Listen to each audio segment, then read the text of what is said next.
This was supposed to be a 5-star layover for a couple nights while we make our way up north into grizzly bear country. There were 36 reviews for this spot, which is a lot, and not one of them mentions the snakes. We're on our walk, and every single walk when it's in this peak daytime right now, we've been seeing these. He's kind of going fast. Let me show you. He's small compared to the other ones. You know, I'm gonna get a little closer for somebody that might know. I'm not entirely convinced it's a gopher snake. But I guarantee you we're gonna find 1 or 2 more snakes today. We are constantly invading their space. Let's get a closer look.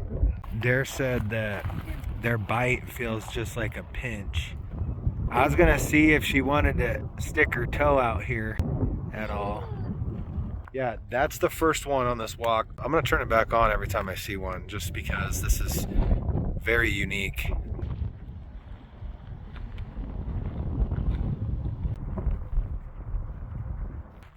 They're not aggressive, and they don't care about us.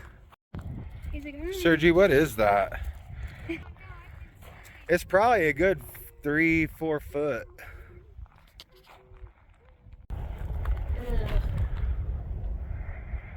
She's a huge fan. I'm so ready to leave this spot. Things are everywhere out here. Here's another one. He's perfectly camouflaged. We just walked this loop. Snake pit. 2025. That's a nervous laugh, guys. She is like, where are they? But you have to, like, I think I've almost walked on 2, so. Utah snowpack is just starting to melt, and I think they're just coming out. This is by far the most snakes we've seen in a single spot.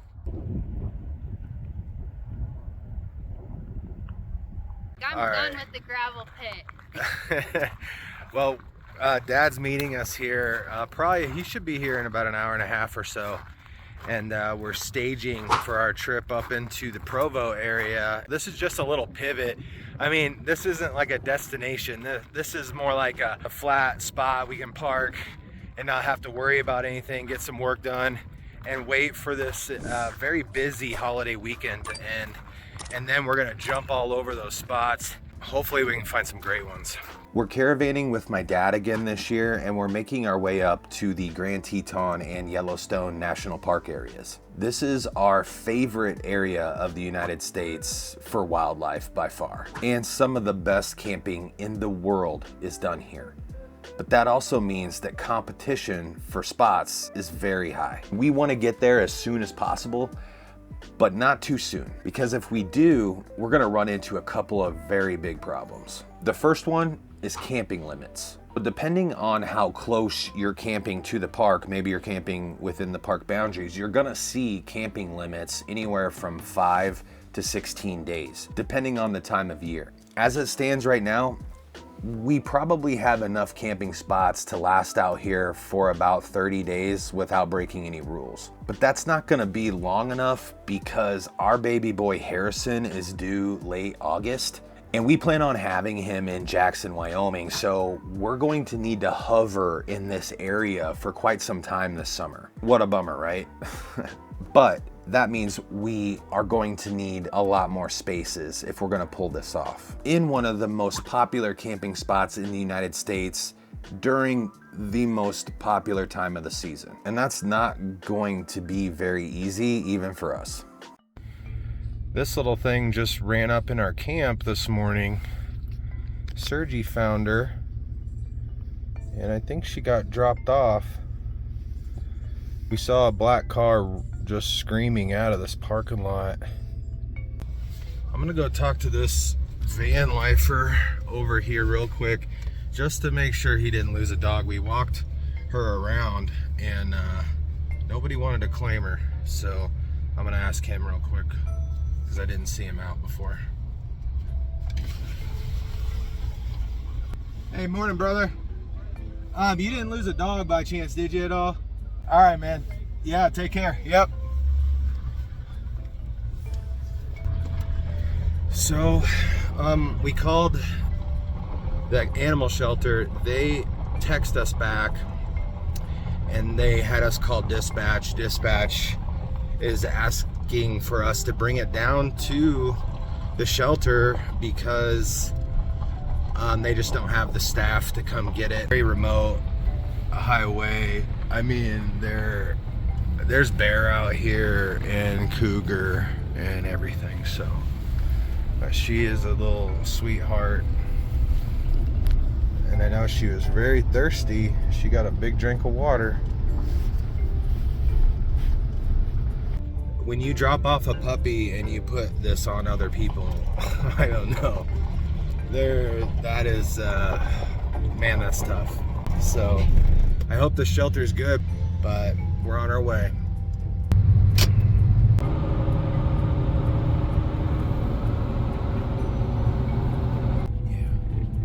There. Yeah. There's the sheriff. I suppose he's meeting me here. All right, guys, we're here with the Beaver County Sheriff. He's promised a big bowl of food for it too. So, awesome, man. Thank you so much. All right, mission complete. We are at the Beaver dump here at the Shell gas station. It is a free dump. They do have a water spigot here right at the dump, but they also have them kind of sprinkled out. There's a couple at the gas pumps. There's one right back there where the rig is, just right next to the service station, and that's where we filled up our water. Just because we're not sure, we feel like this is more of like the dumping water that we don't want to fill our tanks with. Easy going dump. So thank you, Utah, once again. Oh, and here's a little fun fact about us. If we're in a place for longer than a day, then we gon' be finding the ice cream shops. And if they got a coffee shop we haven't tried yet, we be trying the coffee shop too. Beaver, Utah was good for both, but just like that, we were back on the road. Thanks, Beaver.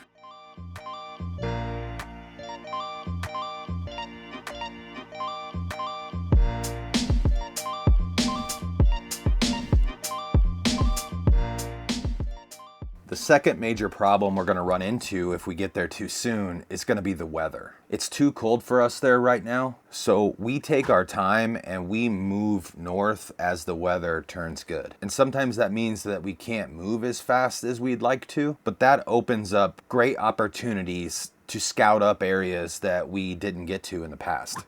Right now we are set up at a trailhead here in Utah, making our way up north. I just finished a meeting with work and I have about an hour left, so I stayed behind with Sergi, but they're going to scout to see if we can continue moving up this mountain. So we're really hoping that we can camp here. It is just gorgeous. We love this area. If this doesn't work out, we have a fallback that's about 45 minutes from here.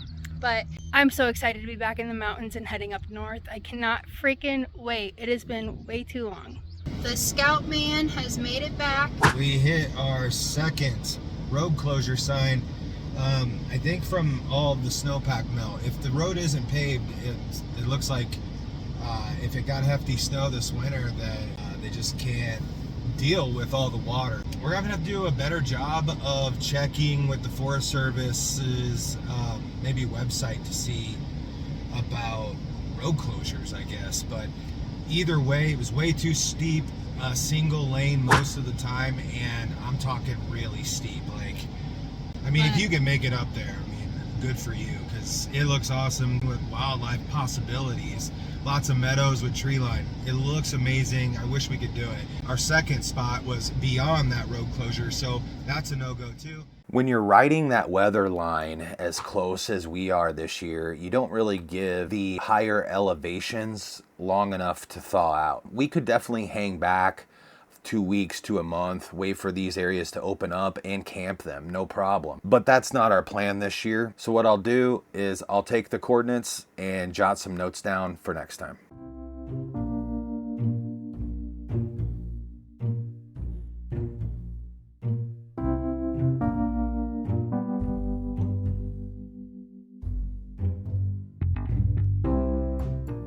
It's really important on these long trips that you do have a backup plan if things go wrong. Something as close to a guarantee as you can. It's not always possible, but we like to do that. And because none of these other areas worked out, we're gonna retreat back to an area that we know very well that is less than an hour away from here, Spanish Forks. This area has always come through for us in the past. And up the hill about 15 miles or so is Strawberry Reservoir, which we have scouted and verified, but haven't been able to camp that yet. I think what we'd like to do is probably spend a month or two up there and just camp it the right way. It's that cool. That's gonna be an awesome video, and we can't wait to share that with you once we do it. But our Utah videos don't seem to do as well as our other ones, which is really weird because camping all over this state rocks. Who would ever guess that this is Utah? Yeah, have some red leaves down here. They claim we're in bear country, but still no bear. That's right, we haven't seen bear, but we are hiking with our bear spray, of course. Tons of prairie dogs all over. You know, we're still connecting the dots. We're trying to get up to grizzly bear country this year, but we can't move too fast. We're following the weather line up as we do each year. We're watching the overnight lows and trying to ride that line so we can have as much time in grizzly country as possible this year. So we're talking Yellowstone, Montana, Idaho, Wyoming. The scouting in this area, we're still gonna be looking at some things as we move closer to Salt Lake. We've just been striking out on that this year. We haven't found as much as we thought we would. We're hoping to get more lucky as we get further north. Guys, we're also coming up on some of the best camping we have ever done. These spots and places are amazing, and we break it all down for you right here on this channel. So make sure you subscribe, because if you like boondocking or off-grid RV style content, that is all we do here. Anyways, that's all I got, guys. Take care.